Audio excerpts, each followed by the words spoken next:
एक आश्रम देखा। आश्रम एक दीख मन माही, खग मृग जीव जंतु तह नाही। राम जी ने एक आश्रम देखा। गुरुजी से कहा, गुरुजी जी आश्रम कैसा है? यहां पर खग मृग जीव जंतु कोई नहीं है। विश्वामित्र जी ने कहा, राघव इस मार्ग से हजारों लोग रोज निकल जाते हैं, आज तक किसी ने नहीं पूछा, आज तक किसी ने नहीं देखा, तुम क्यों पूछ रहे हो?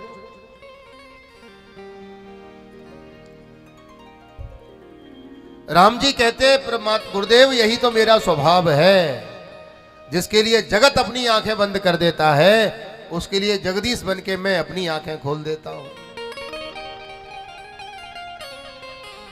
ये पत्थर कैसा पड़ा है, ध्यान से समझना। आहा, गुरुजी ने कथा सुनाई। गौतम नारी श्राप बस उपल देह धर धीर, चरण कमल रज चाहती कृपा करूं रघुबीर। अच्छा एक बात बताइए, अहिल्या की कथा को सुन करके कौन कह देगा कथा है? ये तो व्यथा ही तो है। पातिव्य धर्म से भ्रष्ट हो गई, पति ने क्रोधित होकर श्राप दे दिया, पत्थर बनी पड़ी है। लक्ष्मण जी ने कहा भी, गुरुजी ये कथा सुना रहे हो कि व्यथा सुना रहे हो?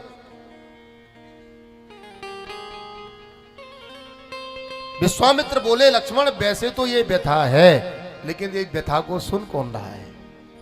अरे जिस व्यथा को सुनने वाले राघवेंद्र हो, वो व्यथा पर व्यथा कहां रह जाती है भैया, वो तो कथा बन जाती है।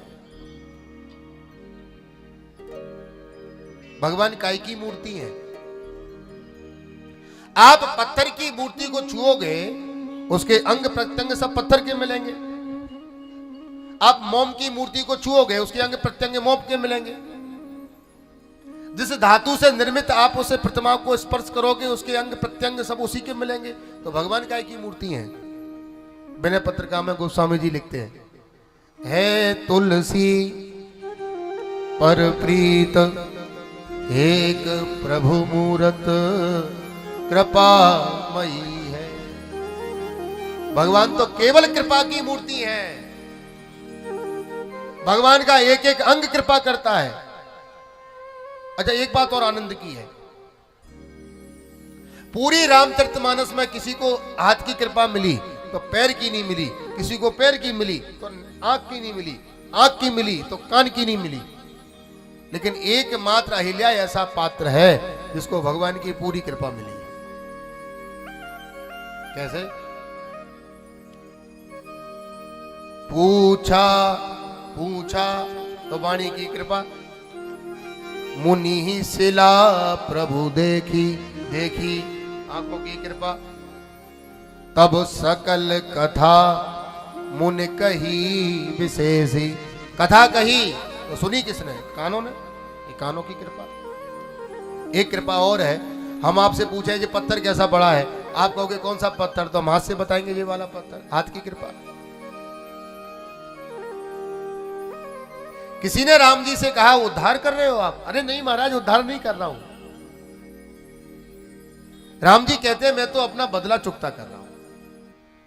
हजारों ऐसे भक्त हुए जिन्होंने मुझ भगवान को पत्थर से प्रकट कर दिया, तो मैं कैसा भगवान जो एक भक्त प्रकट नहीं कर सकता? मेरा तो भक्तों से लेना देना चलता रहता है। गोपियों का चीर चुरा लिया और महाराज जी द्रौपदी का चीर बढ़ा दिया। मुझे वो कथा याद आ जाती है, भगवान जब कृष्ण अपने अस्त्र शस्त्रों को ठीक कर रहे थे तो प्रशिक्षण देते समय उनकी उंगली कट गई। उंगली से रक्त निकलने लगा तो रजवाड़े में हाहाकार मच गया, कन्हैया की उंगली से रक्त निकल रहा है, कोई वस्त्र लाओ, कोई दवाई लाओ, कोई मरहम लाओ, कोई कुछ लाओ। दौड़ लगा दी सबने। शोक सत्य भामा कियो रुक्मणी रोवे धाय, तब बांधन को पट खोजती पटरानी अकुलाए। कोई कुछ लेने के लिए दौड़ रहा है, कोई कुछ लेने जा रहा है, वहीं पर द्रौपदी बैठी थी। तब लग देवी द्रौपदी,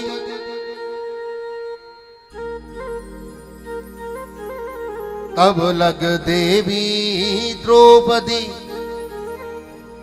ने देखे यदुवीर, तो उंगली बांधन को तुरत चीर्यो अपनो चीर।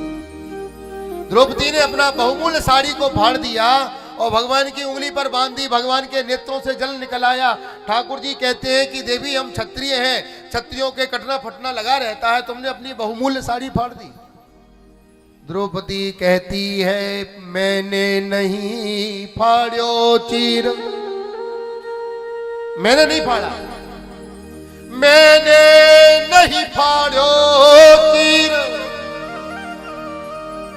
पीर देख के अधीर हो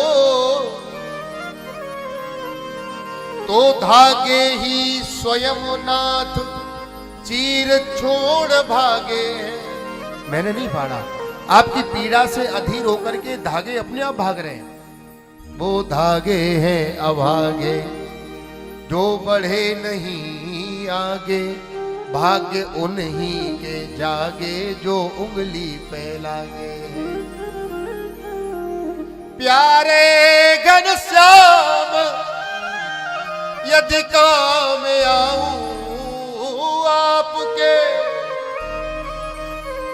तो काट दूं नसों को, ये तो रेशम के धागे हैं, ये धागे हैं साधारण, इनका कौन मोल करे, न दुल्हन के जोड़े न दुल्हा के साजे हैं। भगवान के नेत्रों से जल बहने लगा। ठाकुर जी कहने लगे रहेगा याद यह दिन, न जीवन में भुलाऊंगा, समय पर देखना द्रौपदी तुम्हारे काम आऊं। 10,000 हाथियों का बल रखने वाला दुशासन जब धराशायी होने लगा कि साड़ी है कि नारी है कि नारी बीच साड़ी है, कि साड़ी ही कि नारी है कि नारी बीच साड़ी है।